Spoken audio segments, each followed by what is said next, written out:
we're going to be looking at the glycolytic pathway, glycolysis. Here are my synopsis, introduction, meaning, key features of glycolysis, the reactions, number of ATP formed, and the regulations of the glycolytic pathway. First, I will begin with the introduction. You know, for energy to be provided for our daily need, we need carbohydrates, and carbohydrate has to be broken down to glucose. Following the process of digestion from the mouth to the esophagus, the stomach, the small intestine. At the small intestine, absorption will take place, and the end product of the carbohydrate is glucose, and the glucose will be taken up in the intestine, the small intestine.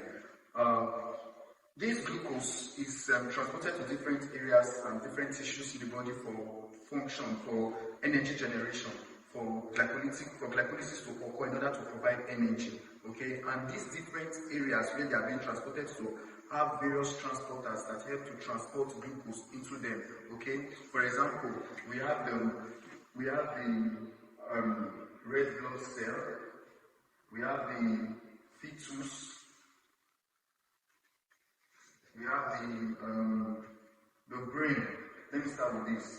These people, okay, require the GLUT1 transporter to transport glucose. Okay, so RBC, for glucose to get into RBC, to get into the cell, into the red blood cell, it requires GLUT1. For glucose to get into the fetus, it requires GLUT1. For glucose to get into the brain, it requires the GLUT1. Okay, then we also have another GLUT transporter, but we have different GLUT transporters. We have GLUT1, GLUT2, GLUT3, GLUT4. GLUT5 is actually found in the intestine, and that's what transports fructose. Okay, that's what transports fructose, especially for the transportation of fructose. Okay, but now we're going to look at the other GLUT transporters. We have the GLUT2. The GLUT2 transporter is specifically for the kidney,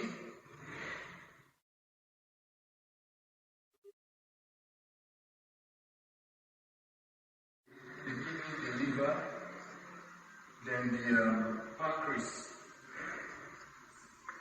They are for the GLUT2 transporter. Then the GLUT3 transporter.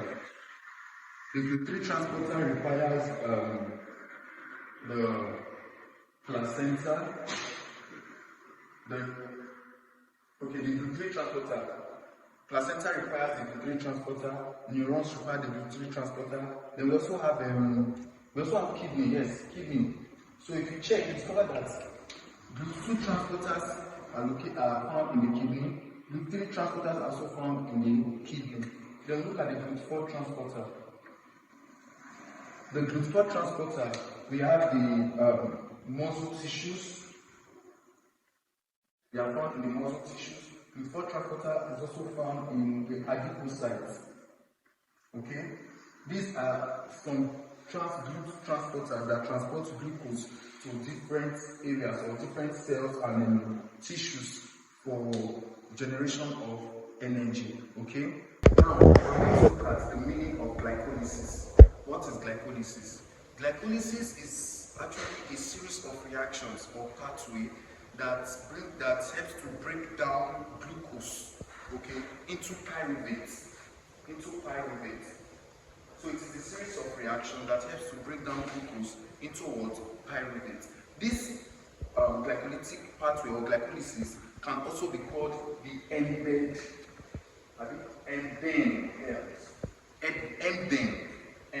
Meyer pathway. You know, ending Meyer pathway. That is another name for the glycolytic pathway. Okay.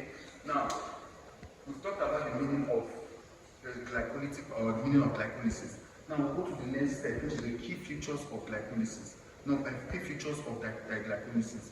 Number one, glycolysis occurs in the cytoplasm. Glycolysis occurs occur in the cytoplasm. Why is glycolysis occurring in the cytoplasm? Why is it not occurring in the mitochondria? The reason is because the enzymes that are needed for the glycolytic pathway are found only in the cytoplasm. They are not found in the mitochondria. So glycolysis will only occur in the cytoplasm. That is number one feature of the glycolytic pathway. Another feature of the glycolytic pathway is that the red blood cell, the erythrocyte, they depend on glycolysis. They depend solely on glycolysis for energy generation, okay, for energy. The reason is because the RBC lacks mitochondria. Hope we all know that mitochondria is regarded as the powerhouse of the cell, and through the electron transport chain, ATP is being generated. But the red blood cell, unfortunately, they don't have mitochondria. So ATP cannot be generated in them because they lack mitochondria. So they will have to depend solely on glycolysis for ATP generation. Then the brain also depend on glycolysis for glucose for their energy generation, because glucose can actually diffuse through the blood-brain barrier. They can pass through freely through the blood-brain barrier. So they depend on so the brain depends on glycolysis for their source of energy. Then another key feature you should also know about the glycolytic pathway is that the net ATP formed in the glycolytic pathway is 2 ATP. In the glycolytic pathway, the net ATP is 2 ATP, while the total ATP formed is 4 ATP. That means the gross ATP formed in the glycolytic pathway is 4, while the net ATP formed is 2. And in the course of this lesson, we are going to know how the 4 ATP is formed and how the net ATP is 2 ATP. Okay? Now, these are the key features of the glycolytic. Alright, now we are going to be discussing on the reactions of the glycolytic pathway. We are going to look at the chemical reactions, how the reaction occurs. Okay? And let's start with this glucose. Now, let's assume glucose has been transported through those glucose transporters I explained earlier. Let's assume glucose has been transported to the desired cell, maybe the hepatocyte or the liver cell, maybe the kidney, maybe the red blood cell. Let's assume glucose had been transported with the help of the glucose transporter into the desired cell, okay, or to the cells. Now, what happened? The first step, please take note, the first step of this reaction is the conversion of glucose to glucose 6-phosphate.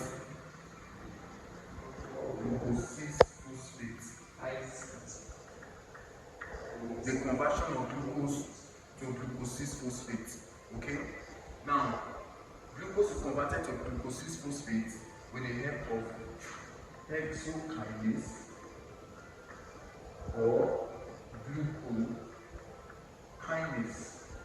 Glycokinase is specifically found in the liver cells, while Hexokinase can be found in every other cell. So what I'm trying to say is, in the liver cell, glucose is converted to glucose 6-phosphate with the help of glucokinase. But in other cells, glucose is converted to glucose 6-phosphate with the help of hexokinase. What happens? This glucokinase, okay, we take ATP, we take a phosphate group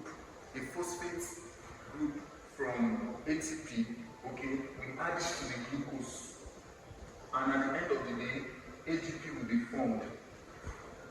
So ATP is converted to ADP in this process, and a phosphate group is added to glucose to form glucose 6-phosphate.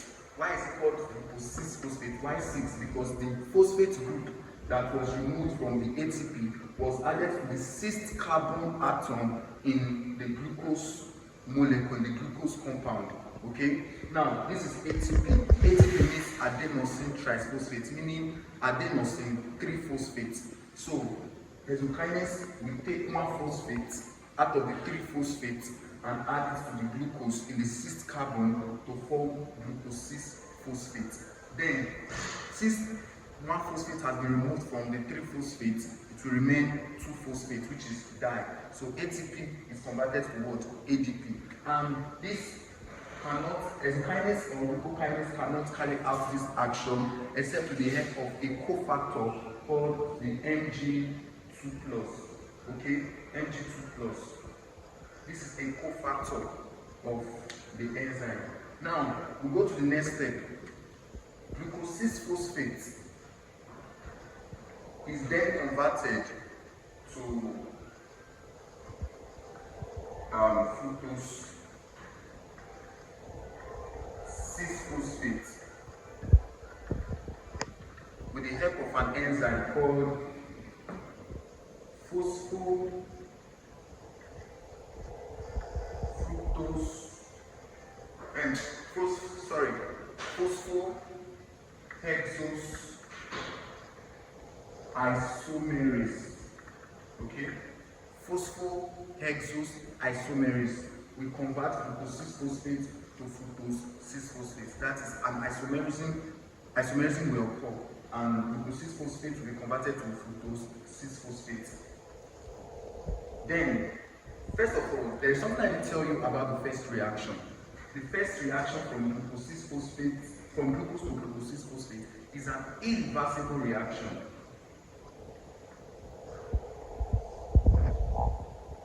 Okay, it's an irreversible reaction. Okay, why? From glucose 6-phosphate to fructose 6-phosphate is a reversible reaction. Now let's continue. Fructose 6-phosphate is then converted to fructose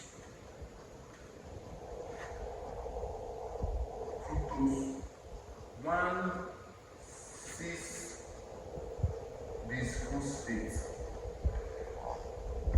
Fructose 1,6-bisphosphate with the help of an enzyme called phosphofructokinase. Okay, phosphofructokinase. What happens is ATP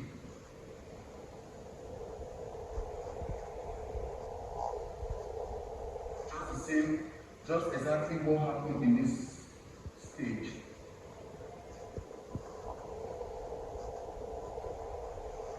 Stage. So, phosphofructokinase. Now, let me tell you something. Anywhere you hear the word kinase, this hexokinase, this phosphofructokinase. Anywhere you hear the word kinase, know that it has to do with ATP, it has to do with phosphates. Their work is to carry phosphate group, okay, and take a phosphate group from one moiety or from a molecule, from a compound, and add it to another compound. So, the work of kinase is to take phosphate group, to transfer phosphate group. Okay, so phosphofructokinase will take one phosphate group from ATP and then add it to fructose 6-phosphate in the first carbon atom. That's why it is called fructose 1,6-bisphosphate, meaning one phosphate group from the ATP, adenosine triphosphate, was added to the first carbon atom in fructose 6-phosphate to form fructose 1,6-bisphosphate. Okay, to form fructose 1,6-bisphosphate. Now, it is called a bisphosphate because the carbon atoms where the phosphate group are attached are quite different. If the two phosphate groups were in the same carbon, it will not be called bis, it will be called diphosphate because they are in the same carbon atom. Okay, let's say two phosphate groups are bonded to the second carbon atom, for example, it will be called di. But since they are bonded, they are added to different carbon atoms in the molecule, you don't call it di, you call it bis. So it is called fructose 1,6-bisphosphate. Okay, then we go to the next step. Okay, let me continue from here. Now, this fructose 1,6-bisphosphate will be splitted. You know, this fructose, you know that fructose is actually a 6-carbon molecule, like it contains 6 carbon. You understand? It contains 6 carbon. It's an azo sugar. Okay, it contains 6 carbon. Now, what happens is there's this man called Adolis. This man called Adolis will split fructose 1,6-bisphosphate into two compounds that contains 3 carbon molecules each. So if we split this man into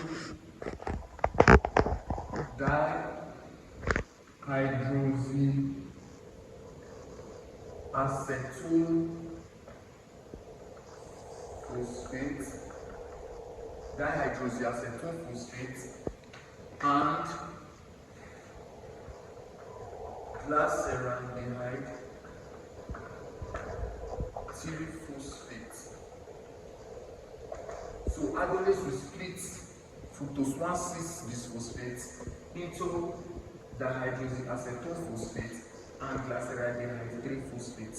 Okay. Now these reactions, they are actually reversible. Okay, they are reversible reactions. And on that thing, you should also take note. Dihydroxyacetone phosphate can be converted to glyceraldehyde triphosphate, and glyceraldehyde triphosphate can also be converted back to dihydroxyacetone phosphate. So it's a reversible reaction. And the enzyme that converts dihydroxyacetone phosphate to glyceraldehyde triphosphate is called phosphofructokinase.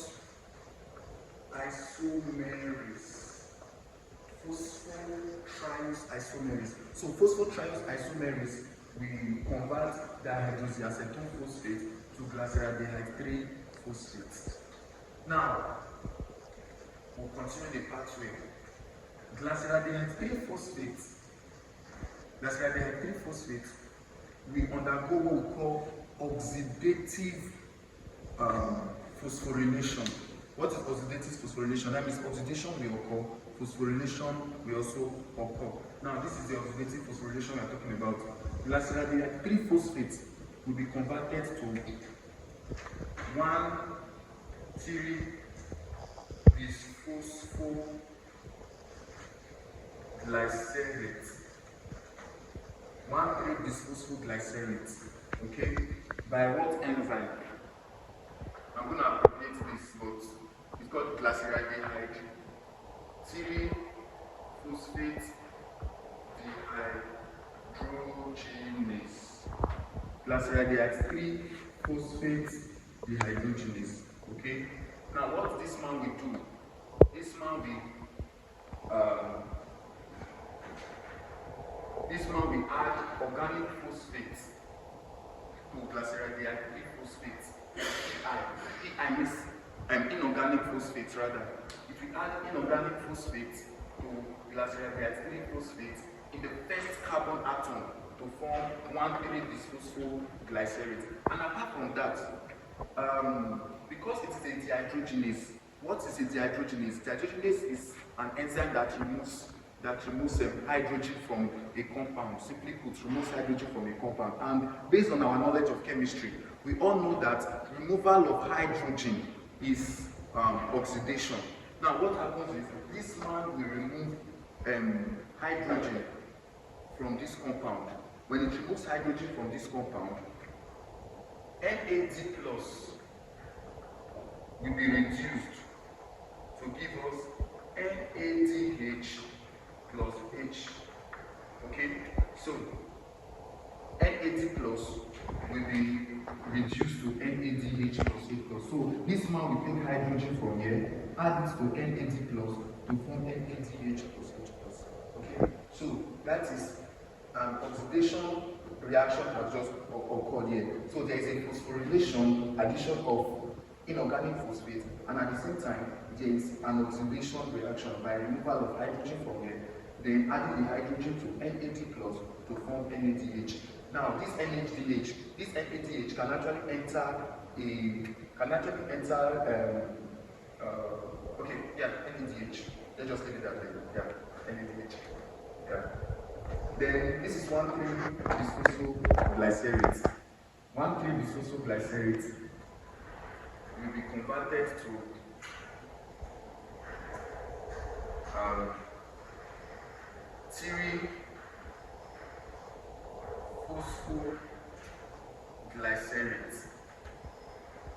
Phosphoglycerate with the help of the enzyme phosphoglycerate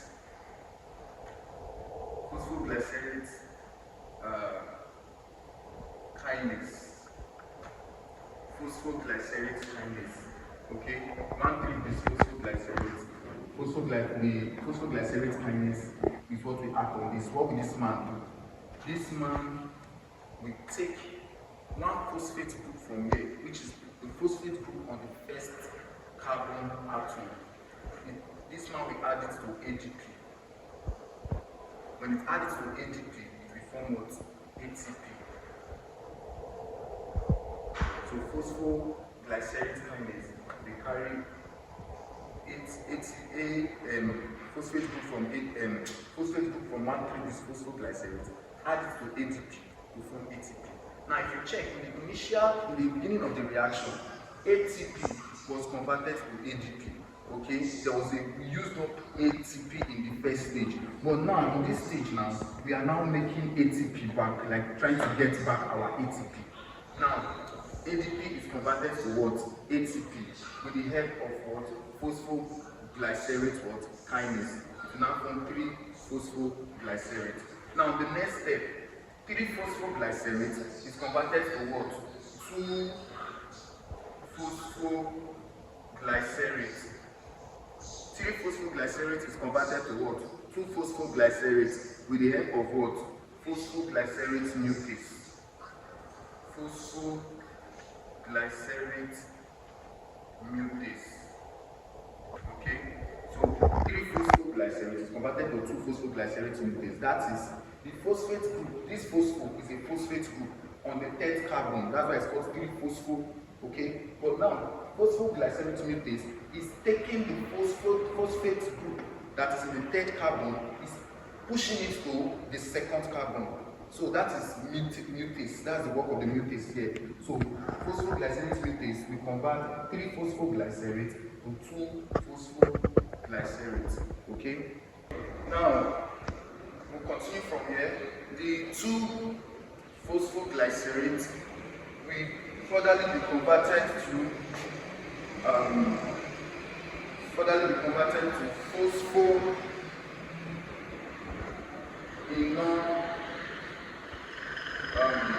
pyruvate. Pyruvate by an enzyme called enolase. Okay? By an enzyme called enolase. In this reaction, water is removed. The molecule of water is removed from the 2 phosphoglycerate to form phosphophenol pyruvate. Okay? And the Mg plus is still needed. Okay? It's still needed in the reaction as an activator of the enzyme. Then water is removed to form phosphophenol pyruvate. Now finally, the phosphophenol pyruvate is then converted to what? Pyruvate with the help of an enzyme called pyruvate kinase. So pyruvate kinase will convert phosphophenol pyruvate to pyruvate, and in this reaction, ADP is converted to ATP. ADP is converted to ATP. Okay? Phosphophenol pyruvate is converted to pyruvate with the help of pyruvate kinase. And we finally got our pyruvate. Pyruvate can follow different series of reactions. Okay? They can undergo different reactions in the body. They can be transaminated with an amino acid. Okay? They can be transaminated with an amino acid. They can form acetyl-CoA. Now, this pyruvate, in the presence of oxygen, like in an oxygen environment, it can form acetyl-CoA. Pyruvate can be converted to acetyl-CoA with the help of an enzyme called pyruvate dehydrogenase. So pyruvate can give you acetyl-CoA with the help of pyruvate dehydrogenase. Then pyruvate, in the absence of oxygen, can be converted to lactate with the help of lactate dehydrogenase. Okay, so pyruvate to lactate by lactate dehydrogenase, pyruvate to acetyl-CoA by pyruvate this lactate dehydrogenase, then pyruvate to acetyl-CoA by pyruvate dehydrogenase. Okay, so this is the glycolytic. This is all about the glycolytic pathway. Now, in my next class, we are going to continue from. I'm going to discuss about the number of ATP formed, and let me just discuss about the number of ATP formed. Then, in our next class, we'll discuss about the regulation, and we'll discuss about a particular shunt called the Rappaport-Luberin shunt. I didn't mention it. You see this? Where is it? This 1,3-bisphosphoglycerate. This 1,3-phosphoglycerate can enter a particular shunt, okay, called the Luberin-Rappaport shunt, to form what we call 2,3-bisphosphoglycerate that is needed by the ROPC to deposit oxygen to tissues. I'm going to discuss that in my next class. But to wrap up this particular lesson now, I'm going to tell you about the number of ATP formed. Now, the number of the gross or the total ATP formed. The total ATP formed is 4 ATP.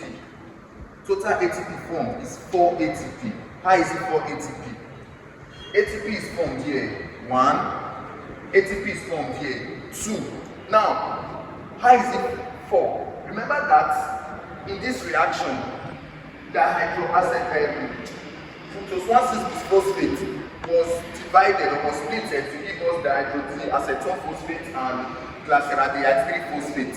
Now, when it's divided, this one will follow this pathway, and 1 ATP is formed, 2 ATP is formed. That is 2. Then this man, remember I told you that it will always convert, because there is no other reaction this man will occur. It will always convert to glyceraldehyde 3-phosphate. So if this man converts to glyceraldehyde 3-phosphate, it will still follow the same pathway again and produce another 2 ATP. So the ATP produced by the glyceraldehyde 3-phosphate itself and the ATP produced by this man when it is converted to glyceraldehyde 3-phosphate. So 2 ATP from glyceraldehyde 3-phosphate, 2, then another 2 ATP from this man when it was converted to this man. That is making everything to be what? 4. So if this man converts to this man, it will still follow this pathway and to form ATP here and also form ATP here. So at the end of the day, we are going to have a total of 4 ATP formed. So the gross ATP formed is 4 ATP. But the net ATP is equal to 2 ATP. Why is it 2 ATP? The net ATP is the total number of ATP formed minus the total number of ATP used up. If you check, ATP was used up here. ATP was used up here. That's 2 ATP. So if you minus 2 ATP from 4 ATP, you are going to get what? 2 ATP. So the net ATP is 2 because the total number of ATP formed is 4 and the number of ATP that was used up is 2. It's just like a trader who went to the market to buy something and decided to sell it at a higher price in order to have profit. So our net ATP is our profit, which is 2 ATP. Our gross ATP is 4, that is the total sale we made, is 4 ATP. Then the net is our profit, which is 2 ATP. Then if you remove what was used up, that is the ATP that was used up, which is 2 from the gross, you will get the net, which is 2 ATP. So in my next class, we will continue with